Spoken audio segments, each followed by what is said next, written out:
我想我音乐譬如讲，用更简单的方式，唔好用更复杂的音乐的形式哦，但係描寫深刻的主題。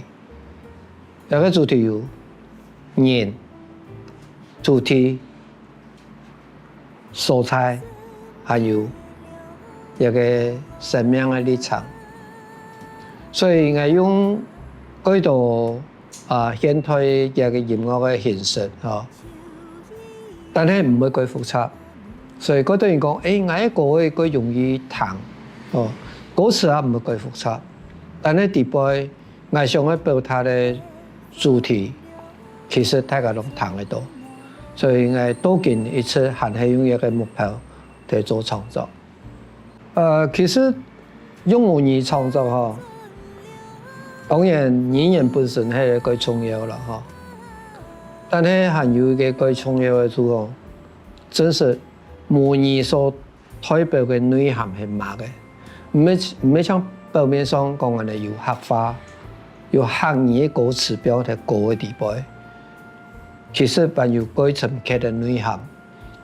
哦，有地步都包括客家人嘅生活、客家人嘅過去客家人嘅傳統，還有客家一個族群喺現代土地表示乜嘅，所以一個部分需要幾多時間去了解。哦，有下幾多後生人可能冇合主唱嘅去過頭擺一客家人嘅生活，但係唔可以透過幾多方式去深入了解客家人係到底係樣嘅族群。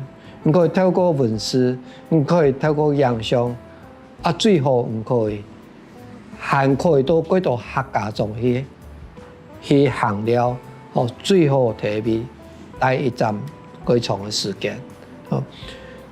唔係單對一個客家人嘅生活有了解嘅時間咯，唔一定會反映啊第自家嘅作品啲噃，嘅時間唔嘅作品自然就有這個族群，有這個客家人嘅一個很重要的內涵喺地步。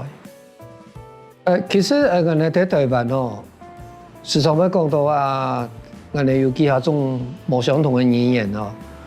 客人我本人時常講，我睇唔上嘅客話呢，佢說我對我個嘅一個了解哦比較過少哦。但係唔出去到國外嘅時間哦。就完全冇一個問題哦，無論唔翻譯、唔河洛話、客家原住民話，對我一個人講就同樣哦。但係音樂有一個靜態特色，就係講語言唔係最重要嘅，所以而談唔上嘅語言，但係而同樣談嘅時，唔一個高有上嘅表達嘅感情啊。就像我哋去談。幾多全世界各地嘅音樂，事實上我哋冇聽彈嘅時，而能夠翻譯嘛。但係唔一定可以彈得出喎。一個音樂對我嘅深度嘅衝擊，一定有感覺。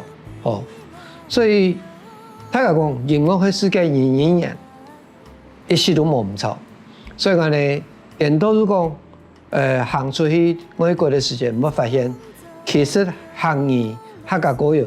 就係世界語言嘅歌謠，所以我哋去過捷克、去過馬來西亞、去到加拿大、美國等等哦。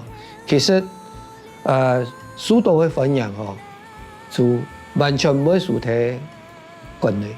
所以鼓勵大家哦，有機會嘅時間一定要行出去哦，無論去乜個國家，用乜個語言哦，來同大家分享我哋客家音樂。